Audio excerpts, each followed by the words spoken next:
तो हम we are parents का नेक्स्ट पार्ट स्टार्ट करते हैं। ये पार्ट वहीं से स्टार्ट होता है जहाँ पर जियांग चेंग विंग को पार्टी हॉल से बाहर निकालने की कोशिश करता है। अब उससे आगे जियांग चेंग के बुलाने पर 2 बॉडीगार्ड्स आते हैं और विंग को बाहर निकालने की कोशिश करते हैं। तभी वहाँ पार्टी पर जो लोग थे वो भी आपस में बातचीत करने लगते हैं कि ये जियांग फैमिली का बड़ा बेटा है और ये पिछले 7 सालों से गायब था, ये आज तक वापस नहीं आया, तो फिर ये आज के दिन ही वापस क्यों आया है। बॉडीगार्ड विंग को बाहर ले जाने की कोशिश करते हैं। तभी विंग कहता है रुको, और देखता है और कहता है जियांग चेंग, तुम ये जानना नहीं चाहोगे कि मुझे आज इस पार्टी में इनवाइट किसने किया है? मुझे डर लग रहा है क्योंकि तुम क्वालिफाई नहीं हो मुझे यहाँ से बाहर निकालने के लिए। तभी जियांग चेंग कहता है तुम कहना क्या चाहते हो? वे सबके सामने अपना इनविटेशन कार्ड निकाल के दिखाता है और जियांग चेंग की ओर को देते हुए कहता है ये वो इनविटेशन कार्ड है जो खुद मिस्टर लान वांगजी ने मुझे दिया है। जियांग चेंग उस इनविटेशन कार्ड को अच्छे से देखता है और सोचता है वांगजी ने विंग को क्यों बुलाया है इस पार्टी में।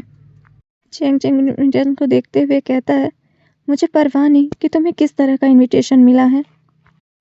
पहले मेरा ब्रदर मेरे लिए बहुत नाइस था, लेकिन अब यह इम्पॉसिबल है।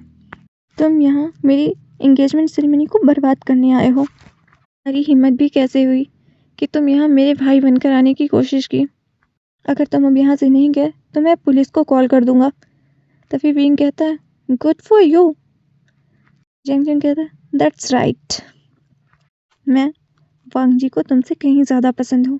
विंग जियांग चेंग के करीब आता है, बोलता है बिल्कुल, और जियांग चेंग को जोर से एक थप्पड़ लगाता है।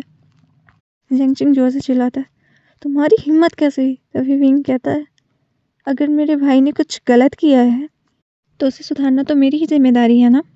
जियांग चेंग विंग पर हाथ उठाने जाता है तो वांगजी आकर जियांग चेंग का हाथ पकड़ लेता है। वांगजी गुस्से से जियांग चेंग का हाथ पीछे छोड़ते हुए कहता है दोबारा ऐसा करने की हिम्मत मत करना। पर जियांग चेंग पिटीफुल फेस बनाते हुए कहता है लंजा, ये लड़का मेरा भाई होने का दिखावा कर रहा है और इसने मुझे मारा भी, इसे यहाँ से बाहर निकालो। वे वांगजी जियांग चेंग की ओर मतलब विंग की ओर घूमता है तो विंग ब्यूटी से स्माइल देते हुए उसे बोलता है हाय मिस्टर लान, हम फिर मिल गए। वांगजी को तो विंग को देखता एकदम फिर से मिसमराइज हो जाता है और वो कुछ नहीं बोलता। तो फिर जियांग चेंग वांगजी का हाथ पकड़ते हुए बोलता है लंजा क्यों नहीं रहा। तो वांगजी विंग की ओर देखता है और बोलता है क्या तुम यहाँ पर कोई ट्रबल क्रिएट करने के लिए आए हो?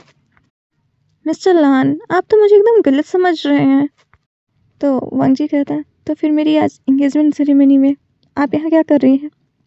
तो विंग कहता है मैं यहाँ क्यों हूँ यह तो मिस्टर लान को खुद जानना चाहिए। आखिर उन्होंने मुझे पर्सनली इनवाइट किया है। और वो वांगजी को वही इनविटेशन कार्ड दिखाता है। वांगजी उस इनविटेशन कार्ड को देखता है और कहता है तो तुम इलिंग हो? विंग कुछ भी नहीं कहता और वो वांगजी की ओर देखकर कहता है मेरे कुछ पर्सनल रीजन थे जिसके कारण मैं 7 साल पहले यहाँ से अब्रॉड चला गया था।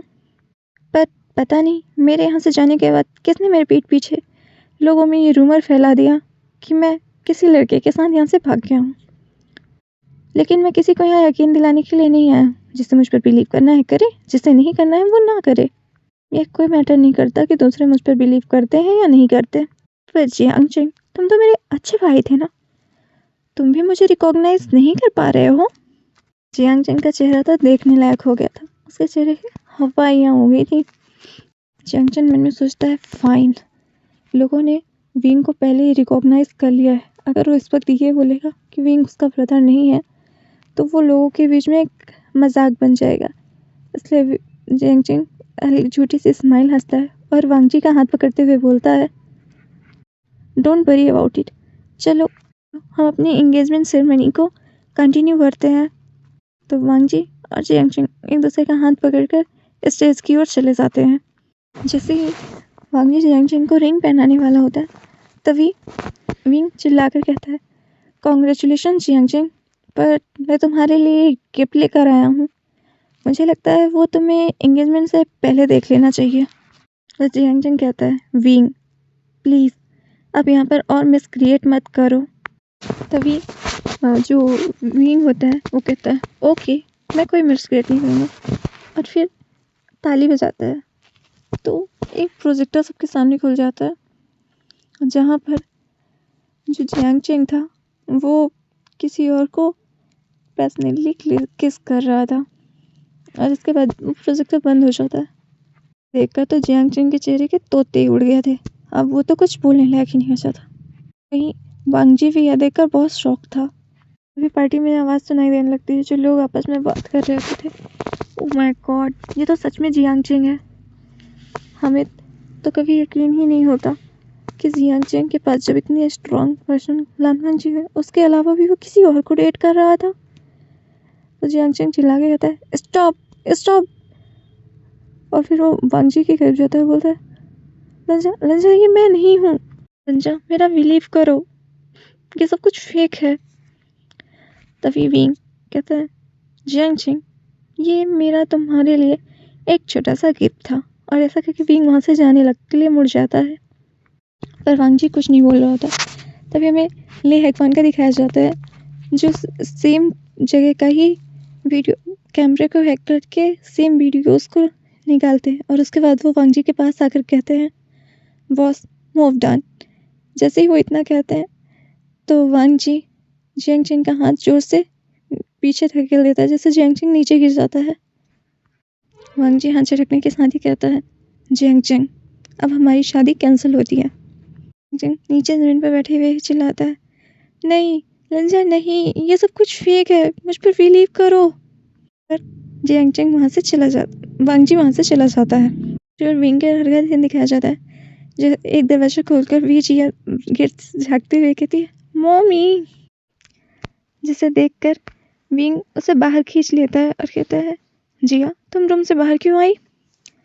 तभी वहाँ पर वांग जी आ जाता है और वो विंग का हाथ पकड़कर कुछ बोलने वाला होता है। तभी वो विंग के कंधे पर, जो उसकी शर्ट हल्की सी हट गई थी, तो उस कंधे पर वो एक निशान देखता है रेड कलर का।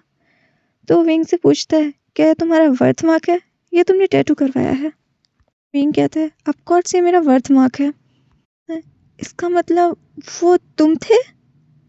तभी विंग कहता है, इतनी बड़ी कंपनी के ओनर और सीईओ लान वांग जी को एक ऐसे ही किसी एक पावरलेस पर्सन का हाथ पकड़ना, वो भी तब जब वो ओमेगा सूट नहीं करता। वांग जी विंग का हाथ छोड़ देता और बोलता है, सॉरी।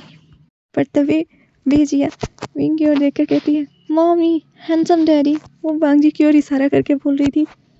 फिर से बोलती हूँ, यही बोलते हुए वांग जी की ओर आ जाती है और बोलते, हैंडसम डैडी मुझे हक करो। वांग जी भी वेजिया को अपनी गोद में ले लेता है। वांग जी वेजिया को हक करता है और अपने मन में सोचता है, अगर वो पर्सन विंग था जिसके साथ मैंने वो नाइट स्पेंड की थी, तो इसका मतलब ये मेरी बेटी है। वांग जी ऐसा सोचता है और जो वेजिया होती है उसके सिर से एक बाल तोड़ लेता है। वेजिया भी वांग जी के हाथ पे कुछ रखती है, वो दोनों एक दूसरे के गले ही लगे होते हैं। तभी विंग वांग जी से वेजिया को अलग करता है और कहता है, मैं अपनी डॉटर की केयर कर लूँगा और मैं पहले जाता हूँ। ऐसा करके विंग अपने रूम में चला जाता है और वेजिया को लेकर और गेट बंद कर लेता है। वांग जी जिसके गेट के पास ही खड़ा रह जाता है। गेट बंद करने वाला होता है तो वांग जी गेट के पास अपना पैर लगाता है और विंग से कहता है कि इसकी उम्र कितनी है। वो वेजिया की एज पूछ रहा होता है। विंग अपने मन में सोचता है, आखिर ये वेजिया की एज क्यों जानना चाहता है, और फिर वो कहता है 8 साल।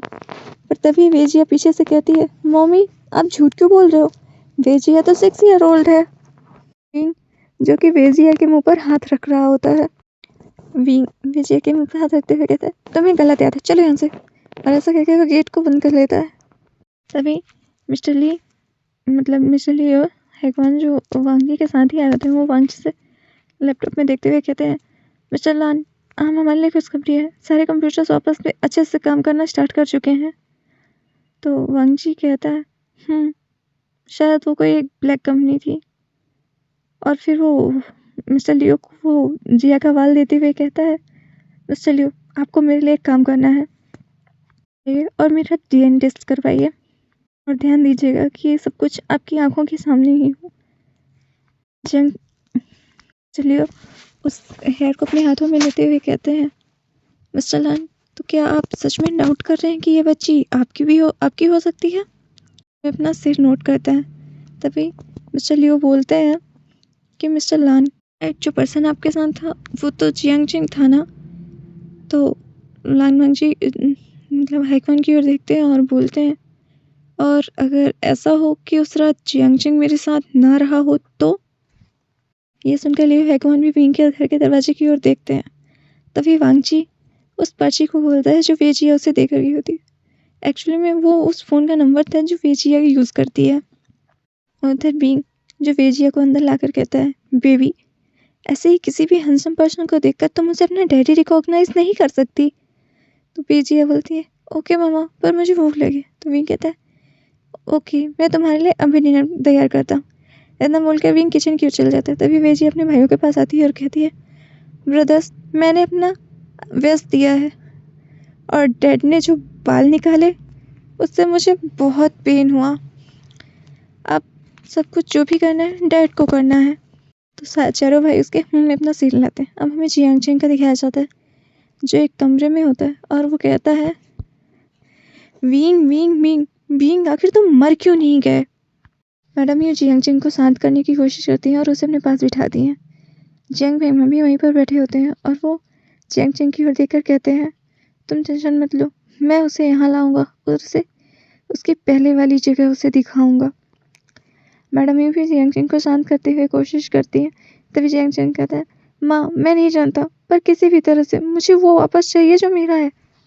तो जियांग चिंग की ओर देखती है और उसे बोलती है, क्या तुमने रिकॉग्नाइज किया कि वो सच में विंग था? तो जियांग चिंग मुंह में अपना सिर हिलाता है।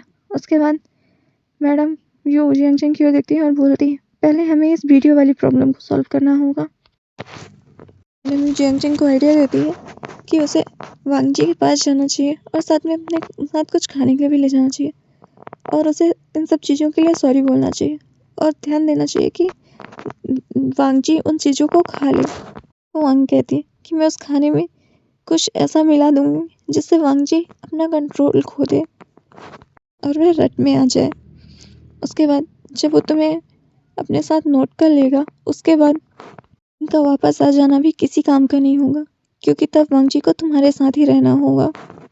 बस एक बार वांगजी तुम्हें माफ कर दे। जियांग चिंग भी इस चीज़ के लिए रेडी हो जाता है और एक टेबल से स्माइल करता है कि वो इस तरह से तो वांगजी को अपना बना ही सकता है। दिखाया जाता है जो अपने ऑफिस में ही चारों तरफ टहल रहा होता है।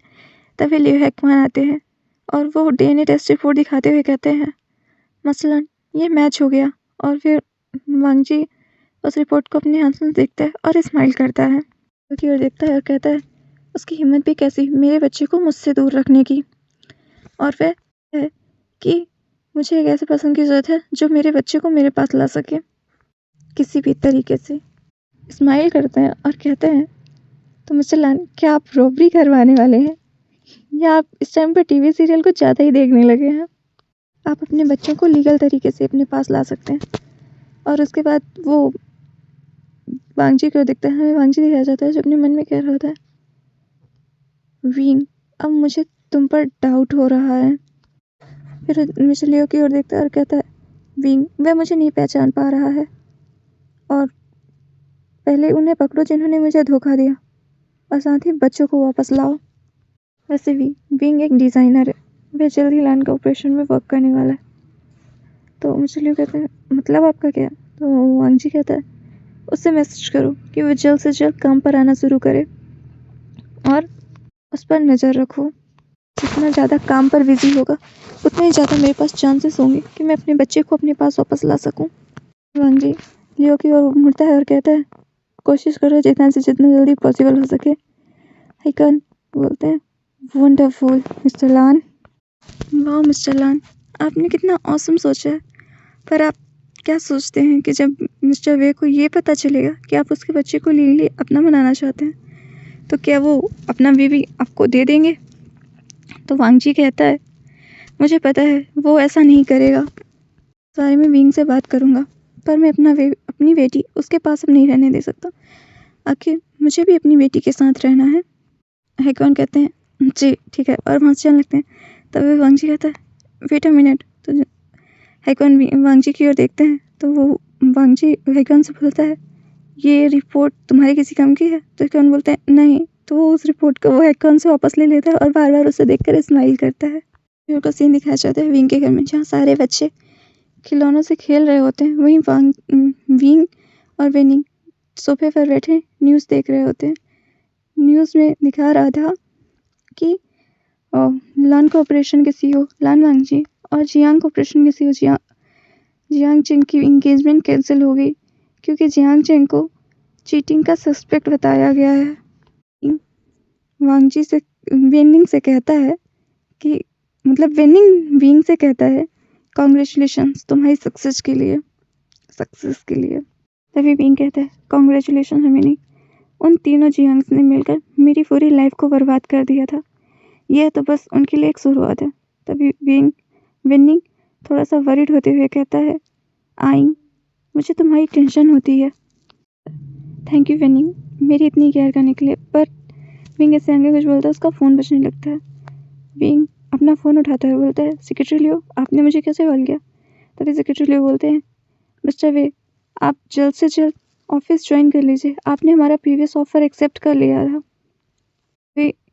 विंग बोलता है आई एम सॉरी मिस्टर लियो, पर मैं रिग्रेट करता हूँ, पर मैं मिस्टर लियो फ़ोन को स्पीकर पे रखकर बात कर रहे थे, तो ये चीज़ें वांगजी भी सुन रहा था। तभी वांगजी मिस्टर लियो को 3 का इशारा करता है। लियो कहते हैं मिस्टर वे, अगर आप कल नहीं आए तो आपको लिक्विडिटी डैमेज का जो भी होगा उसका 3 गुना ज़्यादा पे करना होगा। विंग जैसे ही 3 गुना सुनता है वो तो सोफे से खड़ा हो जाता है और क्या चिल्ला कर क्या 3 गुना? तो मिस्टर लियो कहते हैं जी।